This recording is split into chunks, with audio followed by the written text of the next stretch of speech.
¿Cómo están ustedes? Bien. Mucha bendición. Muy bien. Todos los jóvenes se van a su reunión y los niños también, y los niños más pequeños se quedan conmigo.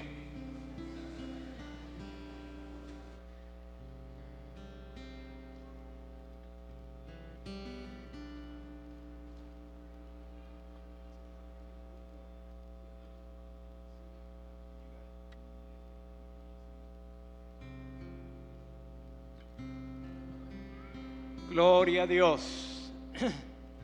En esta mañana vamos a continuar con la tercera carta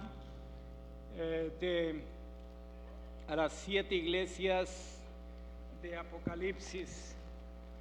En el capítulo 2, versículo 12 en adelante. Apocalipsis 2. ¿Saben dónde está Apocalipsis? Está al principio de la Biblia.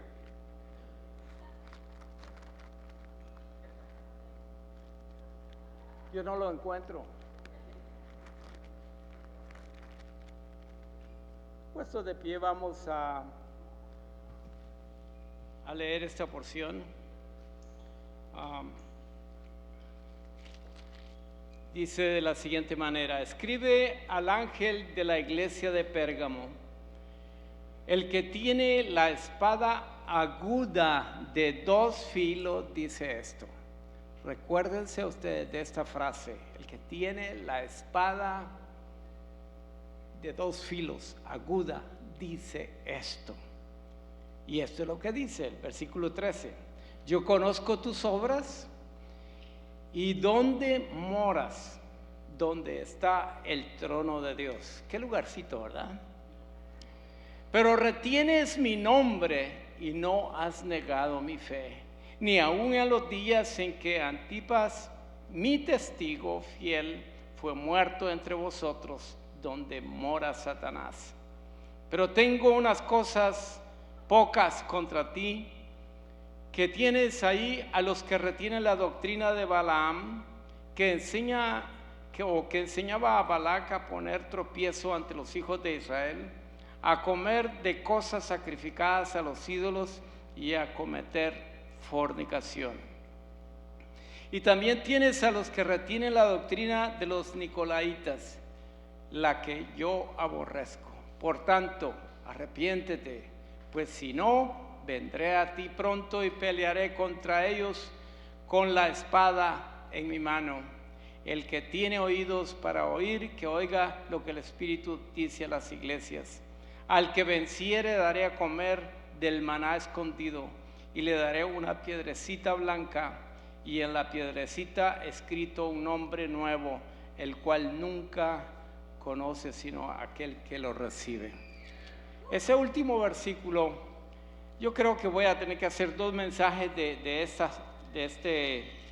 esta iglesia, porque es mucho material, y entonces vamos a tener que subdividirlo, pero mientras lo dejamos ahí, porque tiene un significado muy poderoso. Vamos a orar. Padre Dios amado, te damos gracias en esta mañana, porque eres grande y maravilloso, eres hermoso, eres glorioso, eres el hacedor de todo lo que existe. Señor, a ti te damos la honra. Gracias por el planeta Tierra. Ayúdanos a hacer mejor este planeta de nuestra parte, Señor. Y bendice a todas las iglesias en el mundo entero, especialmente las iglesias cristianas que están siendo perseguidas. Te pedimos, Señor, que seas con nuestros hermanos y que los guardes, los cubras con la sangre poderosa de Cristo y los libres de la muerte, Señor. Padre, en el nombre de Jesús, gracias te damos porque en este país todavía podemos predicar tu palabra. Gracias te damos por la libertad que todavía tenemos. Señor, te pedimos que la aprovechemos, que no estemos durmiendo, sino que despertemos de que es nuestra oportunidad. Es nuestra hora Es la hora de la iglesia. Señor, en este día te damos la honra y la gloria a ti. Gracias por este momento. Que los que estamos aquí, Señor, sean los que estemos, podamos, Padre, experimentar algo especial de ti en esta mañana.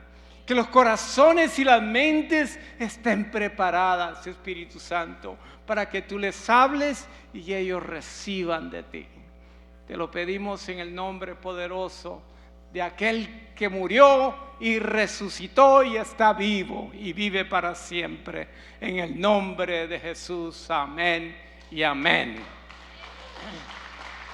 Gloria a Dios. Pueden sentarse, hermanos. Esto es maravilloso. La tercera iglesia de las 7 de Apocalipsis, la iglesia de Pérgamo. Y la primera iglesia de la cual hablamos fue de Éfeso, una iglesia que hacía todo bien, todo lo hacía perfecto. Ya tenían años de estar practicando la vida cristiana y llegó el momento en que ellos eran profesionales en todas las áreas, pero le faltaba una cosa. Y dice la palabra, te falta el primer amor. Y eso es lo que sucede en muchas iglesias. Espero que Camino al Cielo no haya perdido eso todavía. Su primer amor no lo haya perdido. Pero sí, dentro de Camino al Cielo habrá personas que aman a Dios, pero no sienten el fervor de Dios. Quieren y saben hacer y viven la vida cristiana, pero están viviendo una vida seca, árida, mediocre. Pero el Señor les está hablando para que en este día empiecen a hacer las primeras obras y recuperar ese primer amor que han perdido de antes, que tenían antes. La segunda iglesia es la iglesia de Esmirna. La iglesia de Esmirna era una iglesia que atravesaba grandes tribulaciones. Mucha gente en nuestro tiempo atraviesa tribulaciones, individualmente, pero no como iglesia. Aquí en Estados Unidos, en Canadá y otros países se ha visto olas, así como que las iglesias están siendo amenazadas, pero todavía no ha habido un golpe fuerte, definido todavía. Y entonces, pero esta iglesia de Esmirna estaba pasando no solamente tribulaciones, persecución, pero pobreza, porque eran discriminados en esa ciudad de Esmirna. Todos los comerciantes judíos los discriminaban y los marginaban, y por ser cristianos no podían comprar ni vender. Vivían en una condición terrible. Bueno, no sé todavía la situación de nuestras iglesias, especialmente en Estados Unidos. Todavía no hemos llegado a ese nivel, pero individualmente sí hay personas que han llegado a extremo de pobreza, y aunque todavía no han sido perseguidos, pero sí han sufrido. Pero por otro lado, sí hay gente que ha sufrido de otra manera, como perder los empleos, como el hecho de perder un ser querido. Ese es un sufrimiento grande también. Pero en todo caso, el Señor lo que quiere decir es de que está con toda esa clase de hermanos, de hijos de Dios que están sufriendo, y que Él está para ayudarles. Amén. Y la iglesia que vamos a tratar ahora es la tercera iglesia, con una experiencia semejante a muchas de las iglesias contemporáneas, y que están ubicadas en lugares donde hay mucha abundancia de pecado, de maldad, donde predomina todo lo que es pecado, y su adoración principal, eso no lo dejan, la adoración a sí mismos. Ustedes dirán, pastor, nunca hemos visto personas que se estén adorando a sí mismos. No tiene que verlos diciendo, yo te adoro, me adoro a mí mismo, me quiero, tú eres el mejor, el poderoso. Casi no. Usted no va a ver eso, pero su actitud sí. Yo lo voy a demostrar en 2 Timoteo capítulo 3. 2 Timoteo capítulo 3, versículo 1 al 5, dice así: también debes de saber esto, que en los postreros días vendrán tiempos peligrosos. Imagínense, está colocando esto como una señal de la segunda venida de Cristo. Postreros días.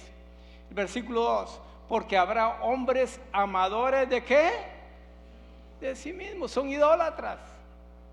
Y de este pecado, escuche bien, lea esa porción detenida en su casa, pero de ese pecado que son amadores de sí mismos, se desprenden los demás pecados. Dice, avaros. ¿De dónde viene la avaricia?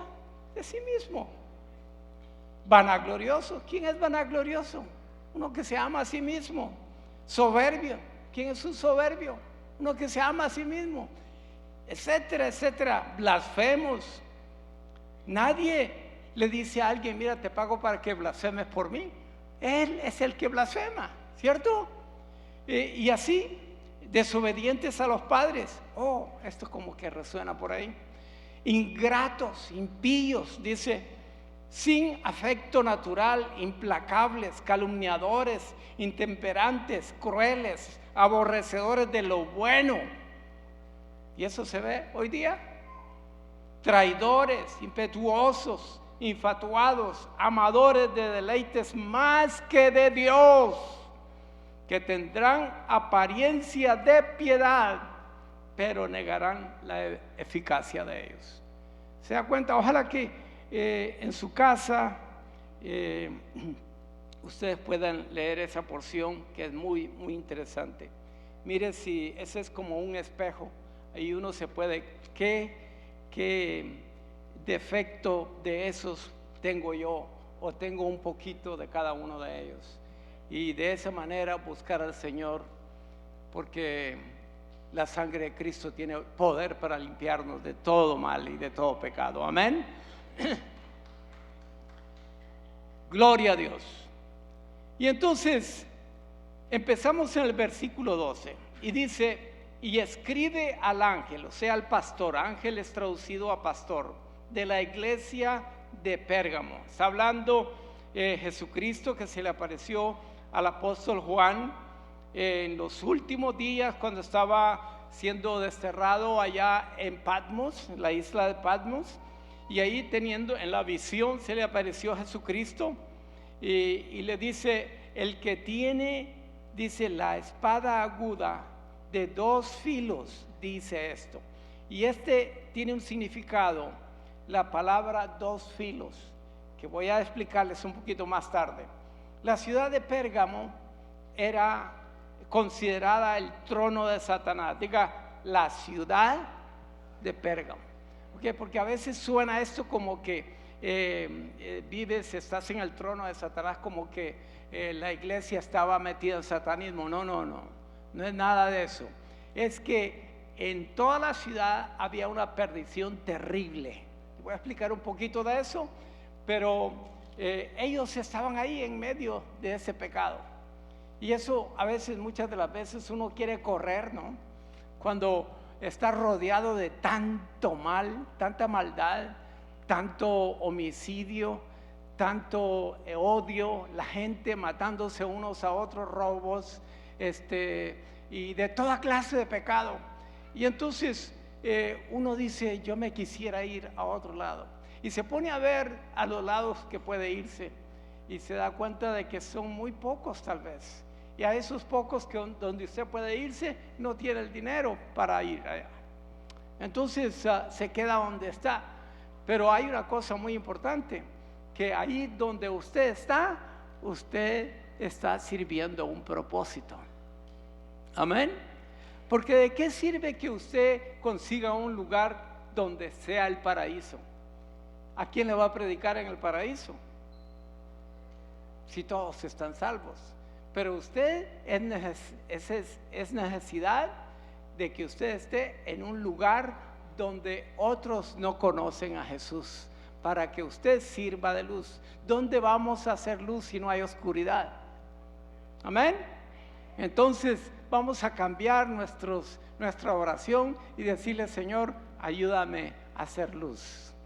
Y no, ayúdame a salir de esta oscuridad para irme a la luz. Porque la luz ya la tiene usted. Cristo Jesús vive en usted. Usted es la luz de Jesús. Amén.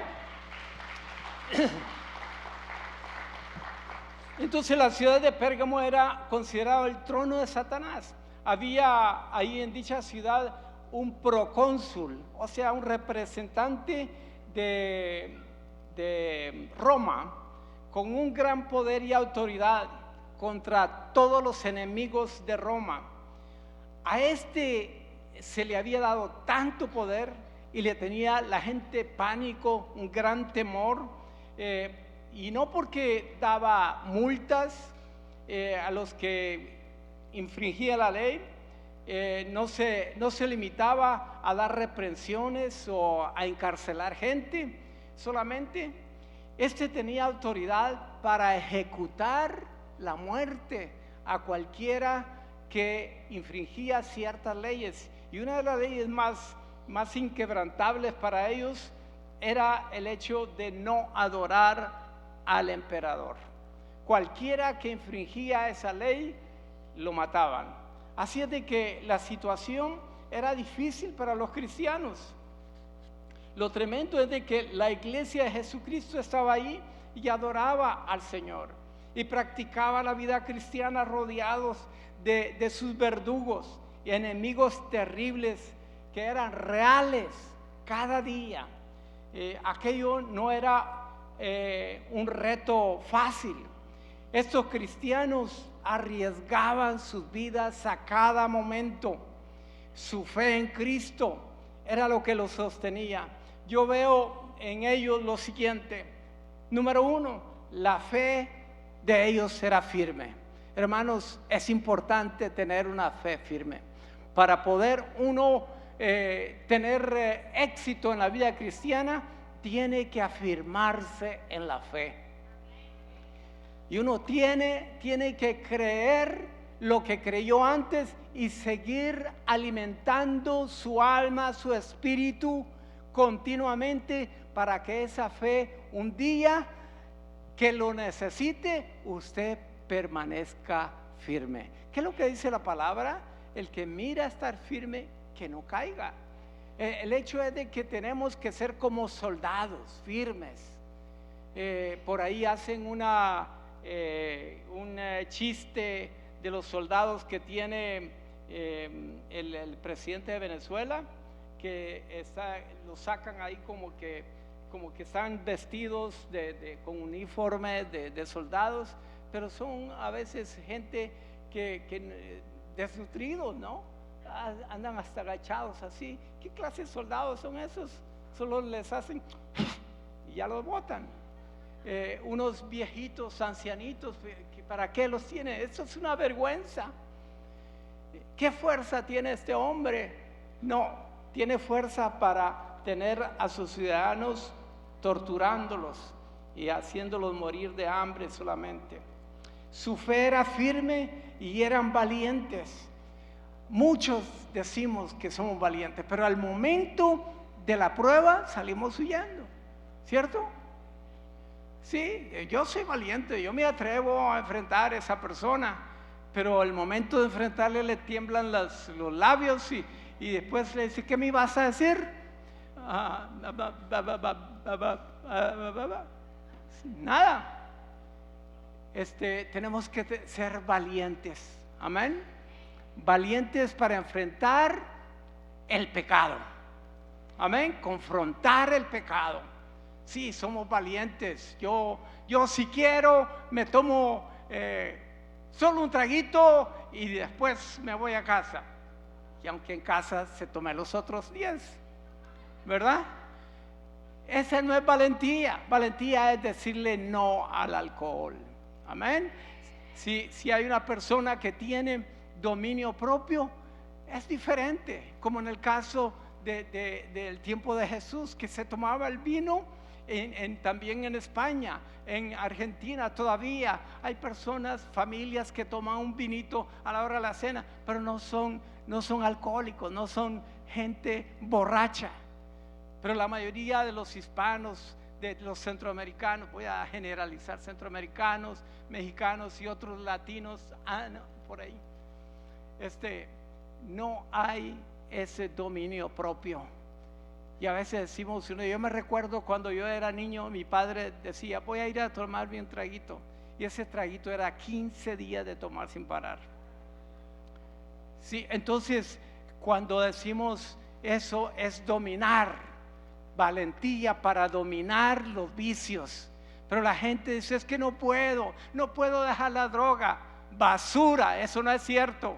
Yo estuve en la droga, estuve en el alcoholismo y sí pude hacerlo porque confié en Jesús y Él me libertó. Sí se puede. Esa expresión mexicana que se usó para el mundial, sí se puede, podemos usarla en Cristo, porque sí se puede en Cristo que nos fortalece.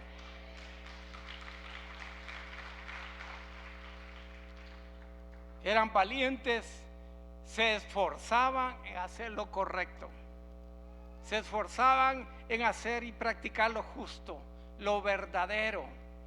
Así es de que, pero ahora ellos sufrían, ahora ellos eran amenazados. Y entonces, ¿qué hacían? Ahora Cristo se les presenta aquí con una carta especial de fortaleza, diciéndoles: el que tiene la espada de 2 filos aguda está con ustedes. Hermano mío, no sé cómo te encuentras tú, no sé qué clase de problemas o situaciones estás viviendo. Puede ser cualquier cosa que desconozcamos aquí, pero déjame decirte, el que tiene la espada aguda de 2 filos es el Señor, en quien tú has creído y has depositado tu fe. Él está para defenderte, para guardarte y para pelear por ti todos los días de tu vida. Escuche una cosa, el procónsul tenía la espada para matarlos y lo hizo varias veces, pero no podía ni tenía el poder para solamente para quitar la vida física, pero no la vida espiritual. Es decir, no tenía el poder cuando esta persona que él mandaba a ejecutar, después de eso mandarla al cielo o al infierno. No podía disponer de eso. Pero el que tenía la espada de 2 filos era Jesucristo. Y Él sí tenía el poder, no solamente para quitar la vida de ese procónsul, sino también para mandarlo al infierno después de que Él muriera. Así es. Y no solamente para el procónsul, sino para el emperador romano, que era el hombre más poderoso de aquel tiempo. Él murió porque Dios dijo que tenía que morir. Dios dijo una vez, el hombre morirá una vez y después el juicio. Ahí está incluido ese emperador y todos los emperadores que han venido después de él. Los de antes, los de ese tiempo y los de ahora en la actualidad, estos grandes hombres tienen que morir y después el juicio, porque Dios es el que está en control de la vida y de la muerte. Amén. Ok, porque Jesucristo no solo podía con ellos dos, Él podía con todo. Él tenía la espada de 2 filos. ¿Y es lo que quiere decir? Lo que dice Mateo 10:28. Y no temáis a los que matan el cuerpo, mas el alma no pueden matar. Temed más bien a aquel que puede destruir el alma y el cuerpo en el infierno. ¿Se da cuenta? Esa es la espada de 2 filos. Dios nos puede llevar a nosotros de una manera pasiva. hijo mío, vengo por ti esta noche. Hija mía, ya es tu tiempo. Y nos vamos con el Señor, amén. Él tiene el poder, pero también puede usar a otras personas para hacer eso. Pero lo más importante no es esa muerte, lo más importante es cuando nos enfrentemos delante de nuestro Padre Celestial en aquel día. Y cuando de Él escuchemos esas palabras: siervo inútil, en lo poco me fuiste infiel, ve y entra con tus verdugos. Esas son palabras terribles de juicio. Pero para aquellos que Dios nos llama a su presencia y hemos creído en su Hijo amado Jesucristo, en su sangre preciosa que derramó en la cruz del Calvario, y esa sangre ha trascendido los siglos y en la actualidad está viva todavía para derramarse en cada uno de los que le podemos recibir y decirle: Señor, yo creo en ti, yo te recibo, yo confío en ti, tú eres mi Señor y mi Salvador, y en ti coloco mi vida para toda la eternidad. Para ellos, para ti que has confiado en el Señor, oirás esa voz: ven, buen siervo, sobre poco me fuiste fiel, pero sobre mucho te pondré. Ven y entra en el gozo de tu Señor. Bendito Rey.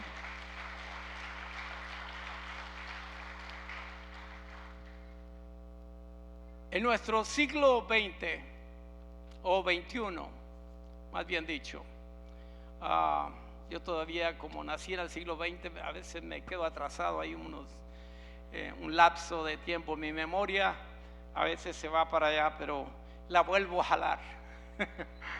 Estamos en el 21. Entonces, la espada de dos filos también significa la palabra de Dios. En Hebreos 4:12, donde dice que la palabra de Dios es viva y eficaz y más cortante que espada de dos filos. Y entonces pasamos al versículo 13 de Apocalipsis, capítulo 2, y entonces dice lo segundo el Señor: yo conozco tus obras. Eso es lo que está diciendo el Señor. El que tiene la espada de dos filos es lo que dice: yo conozco tus obras. Él conoce las obras que tú has hecho hace mucho tiempo, desde que naciste hasta este momento. Él conoce lo que tú haces en lo oculto. Y aquí le dice a la iglesia: yo conozco tus obras, donde tú moras.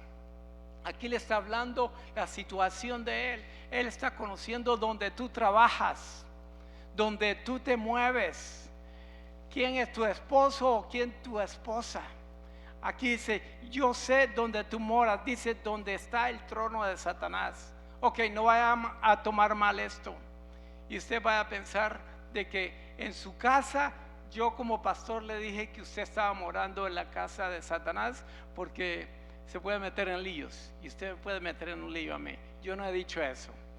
Simplemente lo que está diciendo aquí, que la ciudad era el trono de Satanás.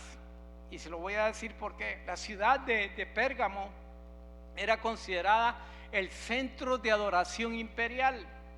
Es decir, que ahí se adoraba al emperador. También había donde escoger de templos paganos. En particular, mandaron a hacer una torre de 70 metros. En aquel tiempo era muy, muy alto eso, donde adoraban al dios Zeus. Y ahí tenían varios templos paganos, y a la vez el emperador exigía que se le adorara a él, porque él era el mejor Dios de todos. Él era delicado, era el más peligroso, el más poderoso, y si no se le adoraba, entonces peligraban de muerte. Y ese peligro lo corrían los cristianos. ¿Por qué razón? Porque a los cristianos también se les podía permitir que adoraran a Jesucristo y tuvieran su servicio, pero a la vez tenían que adorar al emperador. ¿Se da cuenta? Ok. ¿No creen ustedes de que si aquí las cosas cambiaran en los Estados Unidos. Ustedes son evangélicos, son cristianos, creen en Jesucristo, pero tienen que adorar la bestia. ¿Aló? ¿Qué haríamos nosotros? Les estoy poniendo un ejemplo nada más. Dije bestia, puede ser varias bestias, ¿no? O puede ser un presidente, o puede ser un ídolo. En este caso era el emperador mismo. Y entonces algunos cristianos posiblemente dirían, eso tiene sentido para tenerlo contento y tener paz entre nosotros, vamos a hacer las dos cosas. Y mucho de eso pasa en las iglesias. Están adorando a Jesucristo y están adorando a el emperador allá en su calle, en su casa, en su calle, o en la calle, o en el trabajo, donde quiera que se encuentren. ¿Se da cuenta? A veces la vida es así, la vida cristiana. Hay gente fiel y hay gente infiel. Hay gente que está con un pie adelante y el otro atrás, y de esa manera no se puede vivir. Pero sin embargo, la gran mayoría de ellos era gente fiel. Pienso que hoy día no cambia el paganismo en la gente adorando a diferentes dioses que no parecen, pero sí lo son. Y les voy a leer solamente unos poquitos, unos 2, 3 versículos de tantos que son en Isaías 44 del 9 al 20. 44 del 9 al 20. Dice, mire lo que dice acerca de la idolatría. Los formadores de imágenes de talla, todos ellos son vanidad. Y lo más precioso de ellos para nada es útil. Y ellos mismos son testigos para su confusión, de que los ídolos no ven ni entienden. ¿Quién formó un Dios? ¿O quién fundió una imagen que para nada es provecho? He aquí que todos los suyos serán avergonzados, porque los artífices mismos son hombres. Todos ellos se juntarán, se presentarán, se asombrarán y serán avergonzados a una. El herrero toma la tenaza, trabaja en las ascuas, le da forma con los martillos y trabaja en ello con la fuerza de su brazo. Luego tiene hambre, escuche bien, luego tiene hambre y le faltan las fuerzas. No bebe agua y se desmaya. Aquí está hablando de los que hacen los ídolos.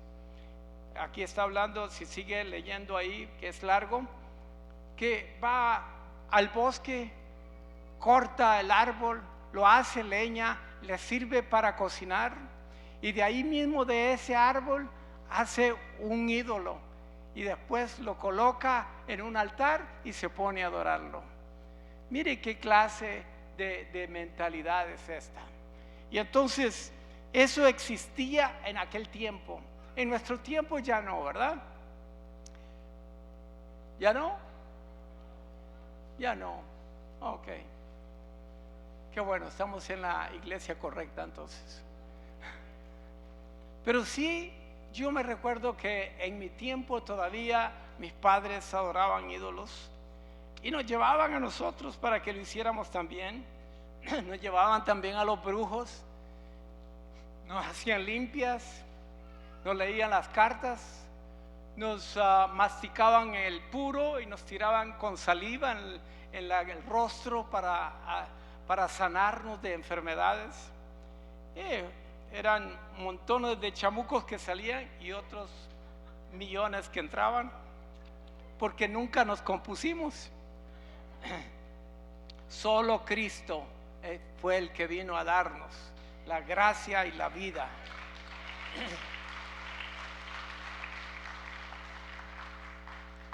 Es maravilloso conocer al Señor. No hay mejor cosa que conocer a Cristo. Ok, pero tomemos en cuenta de que en el caso de lo que es ser una iglesia perseguida como la iglesia primitiva, era terrible. Roma, el emperador de Roma era un emperador que pensaba en la política. Él no pensaba en religión, pero los cristianos se multiplicaban y se multiplicaban. Y entonces él los perseguía y los mataban. Pero se dio cuenta de que cada vez que mataba a un cristiano salían 100. Mataba a 100, 1000. Decía, esto se está volviendo mal. Esto va a llegar el momento que van a dar vuelta a mi imperio y me van a sacar a mí del puesto. Y entonces no sé si alguien le aconsejaría, pero él dictaminó lo siguiente. Y dijo, voy a ordenar que todo el imperio sea cristiano. Y de ahí nació la Iglesia Católica. Y de ahí todos eran fácilmente para bautizarse, porque era muy difícil bautizarlo en ríos o en lagos, para bautizar millones de gente y las distancias. Entonces se inventaron la aspersión. Namenis Patris del Hijo del Espíritu Santo. Namenis Patris del Hijo del Espíritu Santo. Millones de personas. Y ahí nació. Y ahí quedó también la idolatría. Ahí se adoraba con el emperador la imagen de Semíramis. Y allí tenían el niño de Semíramis y también la imagen del padre. Los quitaron y pusieron el nombre de José, María y Jesús. Esa es la historia. Yo sé que muchos de ustedes no les dieron eso porque no les convenía, pero así es la historia. Y de ahí vino la persecución aún para los otros que se resistían y decían, esto no es cristianismo, esto es algo más, es una religión. Y entonces se resistieron y siguieron persiguiéndolos. Nació el grupo que se llama Anabatista. Los anabatistas eran aquellos que predicaban a Cristo, el arrepentimiento, el cambio de vida y después el bautismo por inmersión.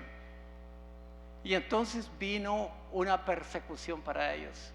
Después vino el tiempo del 1916 cuando Martín Lutero puso las 95 tesis protestando contra el Papa y algunas cosas que estaban haciendo. Y entonces lo persiguieron a él también. Él tuvo que escapar, si no lo matan. No quiere decir que Martín Lutero todo lo que estaba haciendo estaba bien, pero nacieron otros en 17 países bajos de Europa. Todo eso sucedió. De ahí nacieron, de esos 17 países de Europa, nacieron denominaciones. Por eso muchos preguntan de por qué tanta denominación, porque de cada país nacía un movimiento cristiano. Y por eso ahora cuando nos unimos nos parecemos, pero no totalmente. Lo que nos une es de que creemos en Jesucristo. Amén. Entonces no sé si esto les ayuda un poco para información a ustedes, ¿sí? Pero lo importante es lo siguiente, de que muchas de las veces nosotros tenemos fácil aquí el cristianismo. Pero el cristianismo, para venir lo que ha venido a hacer a América, tuvo que correr mucha sangre. Y en la actualidad, hermanos míos, ha empezado a correr mucha sangre. Hay 50 países en el mundo entero que persiguen a la iglesia cristiana. De los 50 países que persiguen que no hay libertad de culto, hay 10 que sobresalen, y esos entre esos está Corea del Norte, está Somalia, Yemen, Libia, Sudán, Eritrea y Nigeria.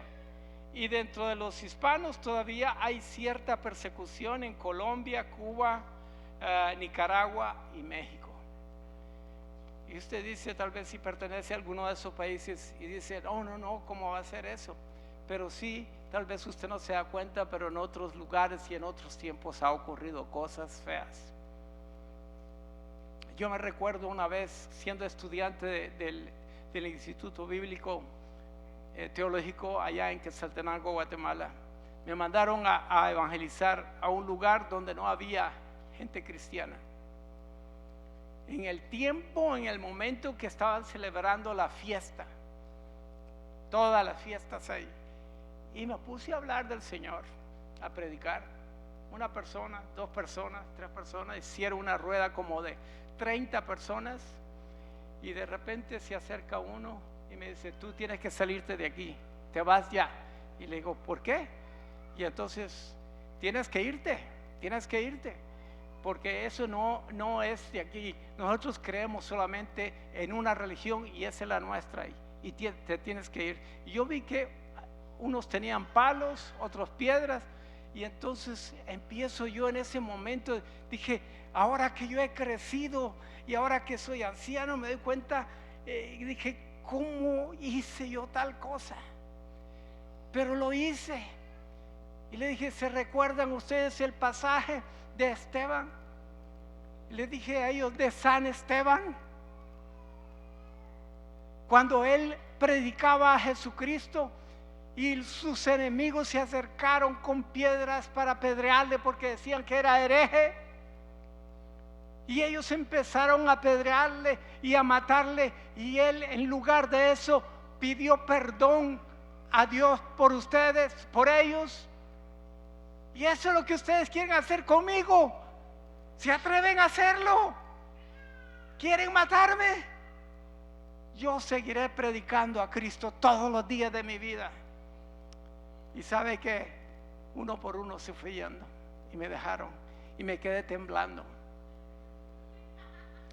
Después de todo me dio miedo, pero en el momento ese Dios me dio un valor para enfrentarlos. El pastor que me envió me dijo: ¿cómo hiciste semejante cosa? Dios te cuidó, te guardó, no vuelvas aquí, por favor.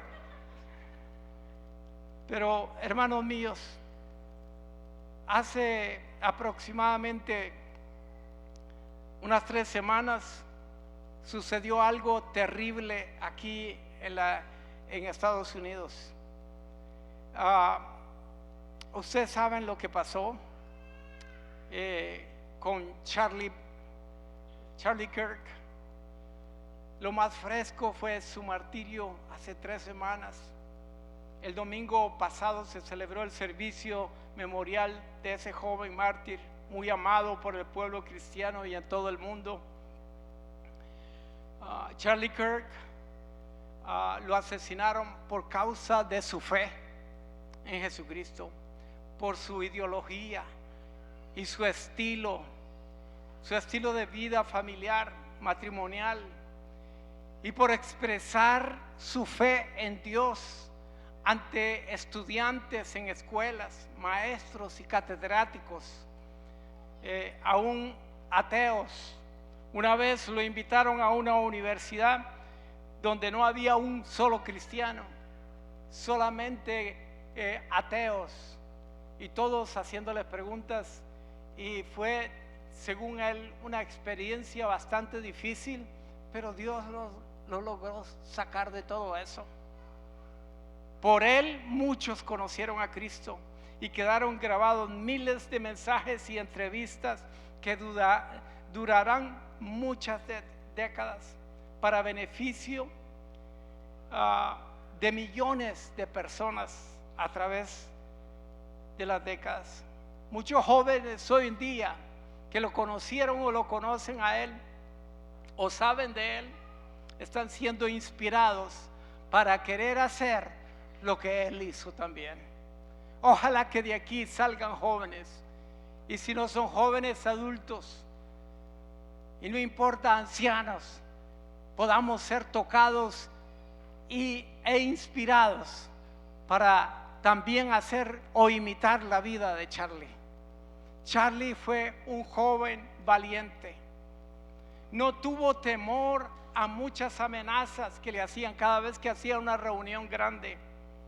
No tuvo temor a la muerte, ni a sus enemigos, ni aún temía al diablo.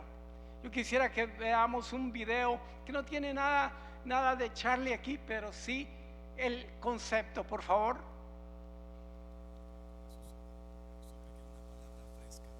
Le falta el sonido, ¿verdad?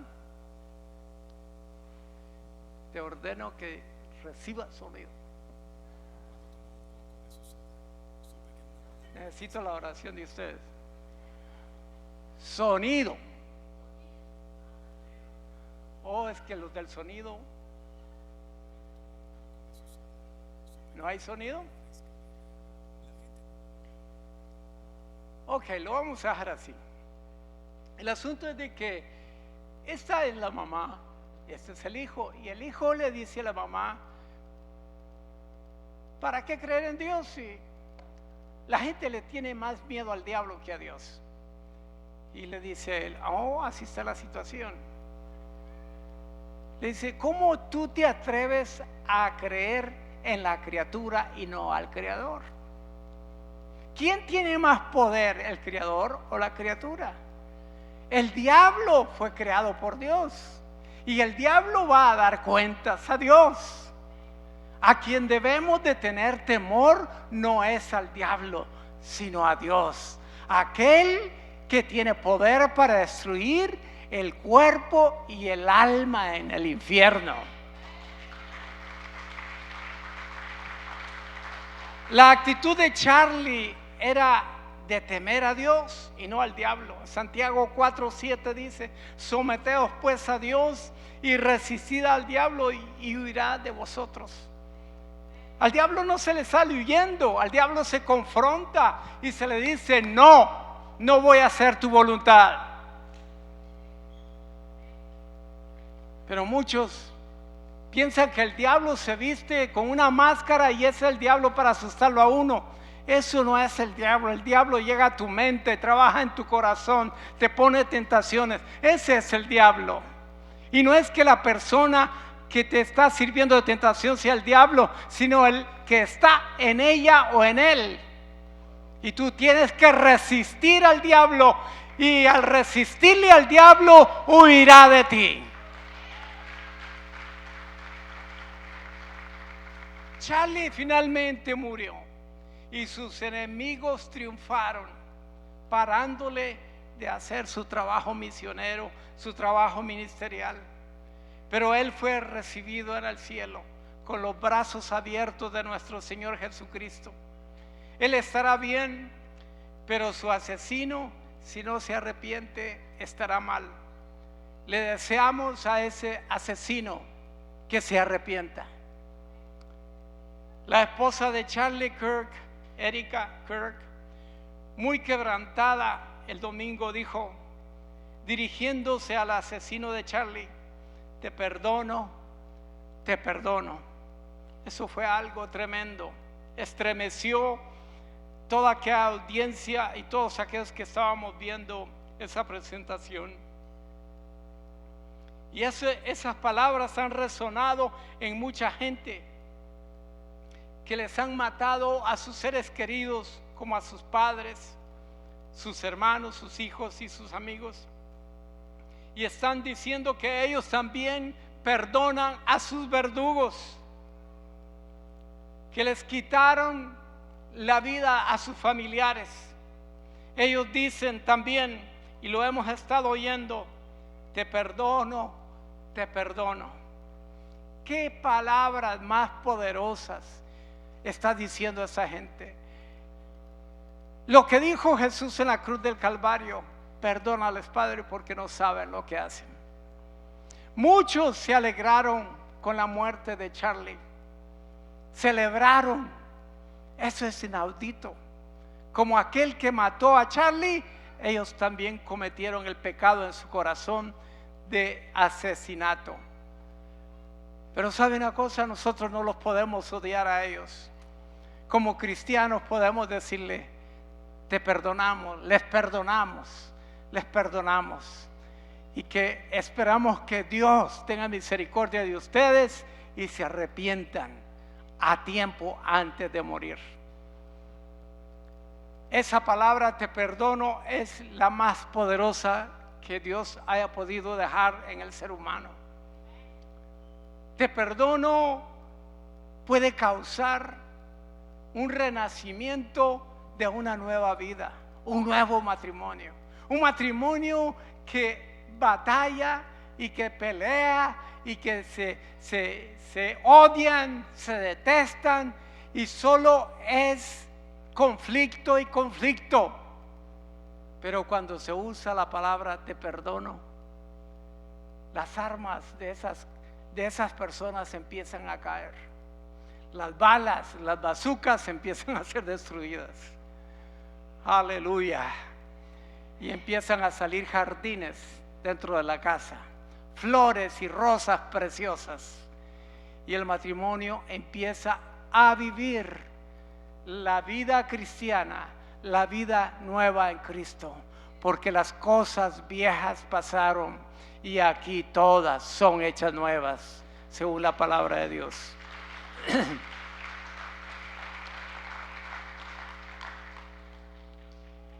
Mire, y por la causa de la muerte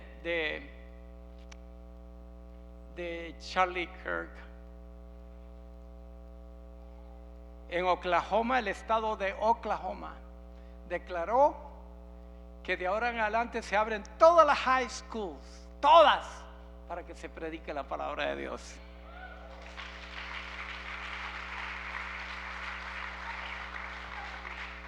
Mire, como resultado también hay más o menos 120,000 universidades y escuelas que se están abriendo en Estados Unidos para que se predique la palabra de Dios. Y hay una noticia más. La esposa de Charlie Kirk se unió con Meghan para tener lo que se llama podcast, que es el que tenía Charlie, que se llama Turning Point, y tuvieron más de 1 billón de seguidores. Rompió el récord en el mundo entero. Qué lindo, ¿no? Ahí podemos ver nosotros, cuando uno pregunta por qué Dios permitió eso, pues ahora lo estamos viendo. Charlie está en el cielo, no necesita estar acá. Ojalá que no me escuche la esposa, pero déjeme decirle una cosa, yo lo sentí, a pesar de que pocas veces lo escuché y lo vi. Ahora sé mucho más de él que lo que sabía antes. Pero déjeme decirle, esa preciosa vida que nos dolió a todos los que lo conocíamos, ahora vemos, dolorosamente lo admitimos, que a veces una persona tiene más poder cuando muere que cuando vive. Nuestro Señor tenía un poder limitado cuando estaba en la tierra, pero cuando fue a la cruz y después resucitó al tercer día, ¡pum!, vino la vida, el poder, porque ahora Él vive para siempre, y porque Él vive para siempre, nosotros también. Y porque Él resucitó, tú y yo también vamos a resucitar. Porque Él resucitó, también nosotros tenemos promesa de vida eterna. Bendito sea su santo nombre. Todo tiene su propósito. Y a veces decimos, se me murió mi hija, mi hijo, y mi hermano, y no tenía que morirse él. ¿Cómo es eso? Yo también tengo que morirme. ¿Sí? Un día de estos yo me voy a morir. ¿Sí? Y van a decir algunos de ustedes, pero él, ¿por qué tenía que morirse si él todavía podía predicar? Pero Dios tiene su propósito. Mi esposa me estaba sacando una porción de la escritura donde dice Jesucristo, es necesario que el grano sea enterrado y muerto en la tierra para que nazca una planta. Es necesario a veces que sucedan estas cosas, esas tragedias, porque detrás de todo eso viene algo grande y precioso. Ahora se están multiplicando los Charlies. Antes era uno solo, ahora son miles que quieren servir al Señor. la hija de John F. Robert Kennedy Jr. Iba a la universidad, se despidió de su padre y la madre le dice: ¿por qué llevas esa Biblia? ¿No la vas a necesitar? Le dice ella. Le contestó de esta manera: yo quiero ser como Charlie. Hermanos míos, ¿cuántos de los que estamos aquí deseamos ser como Charlie? Darle la vida al Señor, ofrecer nuestra vida al Señor, amarle. Él amó al Señor. Sí, una de las cosas que él también decía: amen a sus esposas, hónrenlas, cuídenlas, ámenlas. Él habló del matrimonio mucho. Amados hermanos, yo sé que son jóvenes los que están respondiendo, pero aunque tengamos 70, 80 años, el espíritu es el mismo. Y lo que el Señor nos ha dejado de vida, démosele siquiera una 10ª parte de lo que hizo Charlie. Yo me conformo con eso, ¿sí? O un 1% o la mitad de un 1%. Podemos decirle eso al Señor, que queremos ser más como Charlie. Amén. Que Dios se haya llevado, Cristo se llevó a Charlie, pero queda en el corazón de muchos, en la memoria de muchos y en la inspiración que muchos vamos a transmitir, que se va a transmitir con el poder del Espíritu Santo al usar a Charlie. No estoy idolatrándolo a él, simplemente él está fresca a su muerte y es bueno y digno de recordarlo, y a la vez es bueno y digno de hacer algo de lo que él hizo en esta vida para honrar el nombre de Dios. Yo quisiera que se pusieran de pie y si quieren venir al frente y hacerle una oración al Señor a su manera, decirle al Señor qué es lo que sienten en su corazón con respecto a lo que hemos hablado en esta mañana. Quisiera darles un último dato mientras están caminando. El primer ministro anunció de Gran Bretaña anunció la semana pasada que ya no habrá dinero en efectivo en Gran Bretaña. Todo será digital. Si esto llega a ser adoptado por todo el mundo, mire lo que dice Apocalipsis 13, 16 al 18. Que la bestia con el número 666,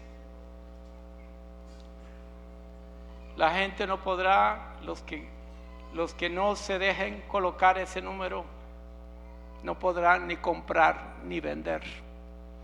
Y él dejó ir estas palabras: no podrá comprar ni vender si usa dinero en efectivo.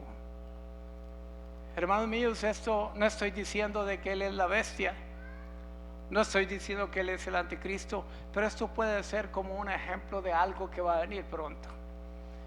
Y como pastor yo soy responsable de alertar la iglesia para que estemos preparados y que nuestro corazón esté en Jesucristo y no estemos distraídos en las cosas que no nos traen bien.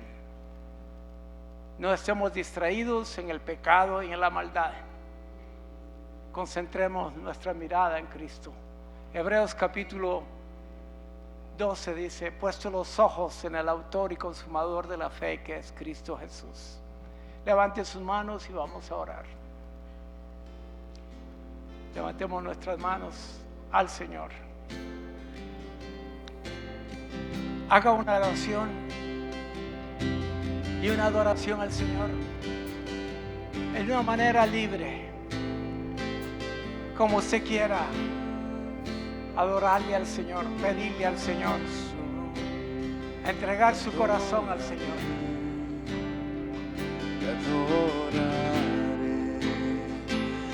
Aquí estás, sanando mi corazón.